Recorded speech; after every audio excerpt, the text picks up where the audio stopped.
Jadi kita mulai dulu ya dari yang pertama kali. Pokoknya ada hem, ada globin. Ini sudah jelas ya.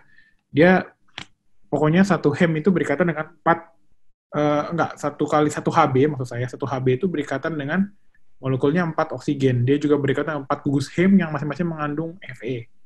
Jadi di situ tuh dia mengikat oksigen masing-masing.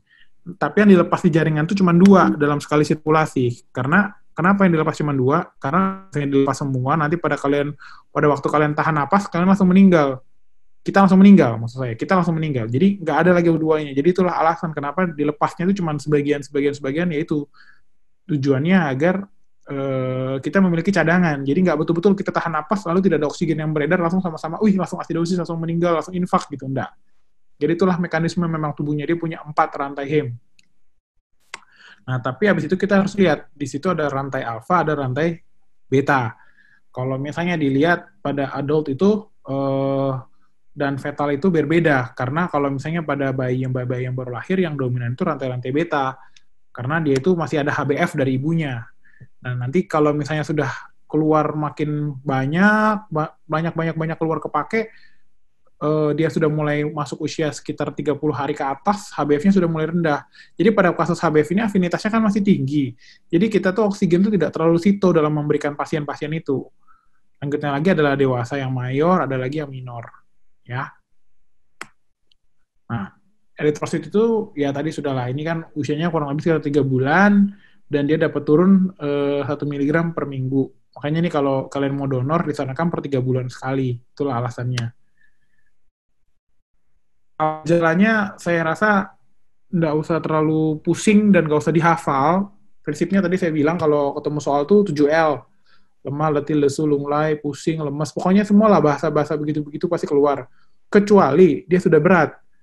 Kalau sudah berat, kita asumsi dia adalah orang yang kehilangan darah dalam jumlah besar.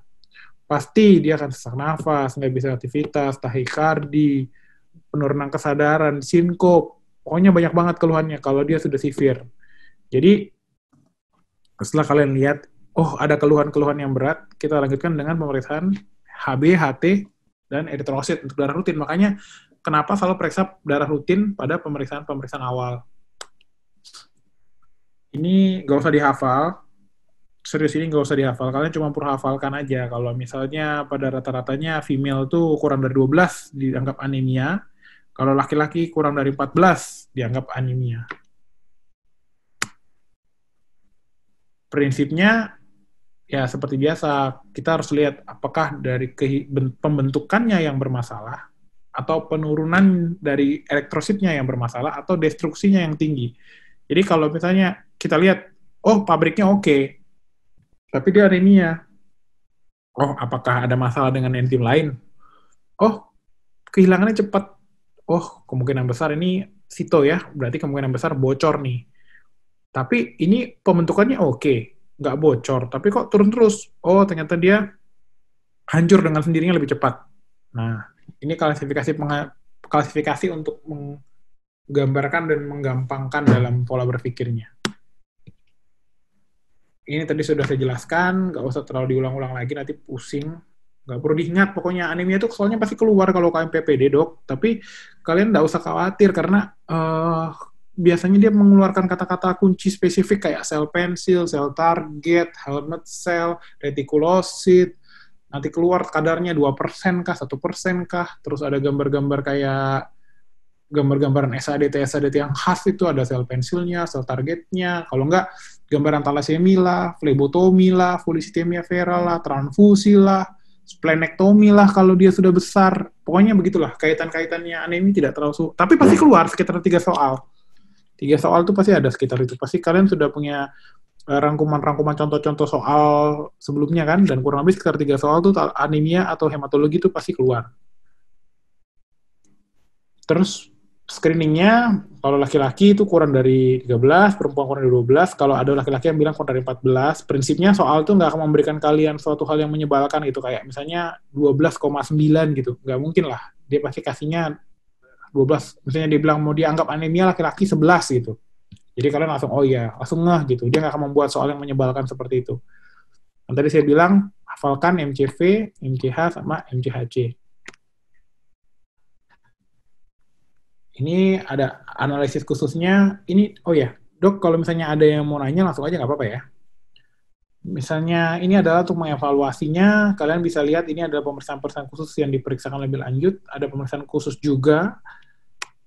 Terus ini morfologinya ini paling gampang kalau misalnya mau ngafalin MCV, MCH, sama MCHC, kapan dibilang normositik, makrositik, mikrositik, ini dihafal. Tapi kalau saya ngafalinnya, pokoknya saya ngafalinnya cuma kata-kata kayak gini, Dok.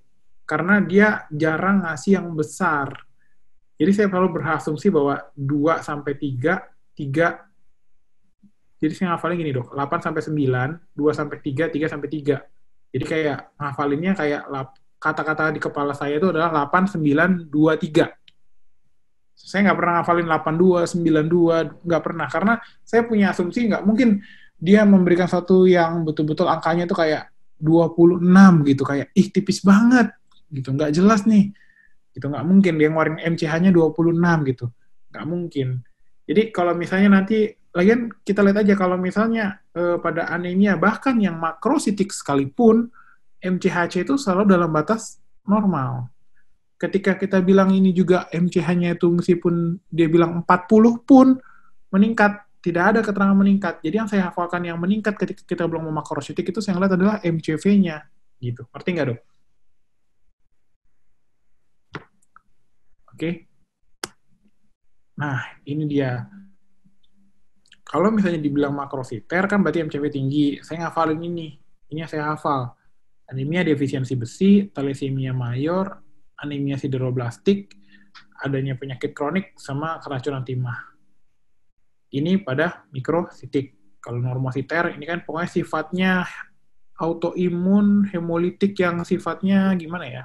Mendadak gitu loh dalam satu kesempatan, dan tubuh itu belum beradaptasi. Apakah dia menjadi mikrositik atau makrositik atau normositik? Contohnya paling gampang. Pada keguguran, Dok. Keguguran atau kepada pasien yang bayi-bayinya itu baru lahir, lalu bayi-bayinya baru lahir, ibunya nggak sadar, plasentanya belum bersih, tapi darahnya ngerembes, ngerembes, ngerembes, ngerembes, ngerembes. Kalian jangan berpikir bahwa anemia pasca pendarahan itu pasti harus normositik. Kenapa? Karena kalau dia keluarnya sedikit, sedikit, sedikit, dan banyak, serta rutin dan lama, itu akan menyebabkan anemia defisiensi besi. Makanya tadi kalian harus hafalkan yang 89 sama 23. Jadi kalau masih 82 sampai 92, oh berarti normositik nih. Tapi kalau misalnya kalian sudah curiga, tapi kok ini cuma dibilang 70 ya, wah kalian sudah lari, jangan-jangan ini mikrositik nih, gitu. Nanti kayak, Dok ya. Kalau yang gede-gede MCV-nya jelas lah atau makrositik. Terapinya, prinsipnya kausalnya lah, sama atasnya gagal daruratan. Prinsipnya kalau HB-nya di bawah 8, nanti kalau dokter-dokter pada pergi internship semua, pada pergi-pergi ke daerah, mungkin kelak ada yang menjadi dokter di daerah, yang mau mencari pengalaman sebelum lanjut sekolah lagi, itu kalian akan melihat bahwa, kadar HB di bawah 8 ini indikasi rujuk, karena kita harus cari tahu apa sih penyebabnya. Tapi kalau misalnya nanti dokter satu hari, Dok, ada di daerah gitu, Dok ya, dan dokter punya apusan darah tepi, bisa periksa apusan darah tepi, Dok. Kalau HB di bawah 8, nomor satu jawabannya itu bukan langsung transfusi ya, Dok. Nomor satu tuh jawabannya adalah dokter lakukan pemeriksaan sediaan apus darah tepi dulu. Karena kalau dokter sudah transfusi, sediaan apus darah tepinya nggak ada gunanya lagi, karena itu adalah yang sudah mendapatkan transfusi. Gitu. Nah, terus berikutnya lagi, apakah anemia dengan tanda gejala, pokoknya kalau misalnya kalian lihat HB-nya 6, 7, meskipun yang nggak ada keluhan, ya rujuk lah pasti. Tapi kalau indikasi mutlak untuk transfusi, di bawah 7. Tapi seperti tadi saya bilang, kalau dokter bisa pastikan bahwa ini bukanlah suatu pendarahan akut, bukan suatu trauma bedah, bukan suatu trauma kecelakaan, bukan suatu kasus persalinan yang memerlukan bantuan darah dengan cepat, atau darahnya kelihatan ngocor gitu, Dok, betul-betul kayak keran, tidak usah segera melakukan transfusi, tapi dokter harus mencari tahu dulu dari mana penyebab kemungkinan anemia. Yang paling gampang, SADT dulu. Ya, prinsipnya kalau sudah kayak begitu, pasti dirawat lah ya, kalau ditransfusi lah ya. Nah, sekarang dibuka dulu, mungkin kita punya...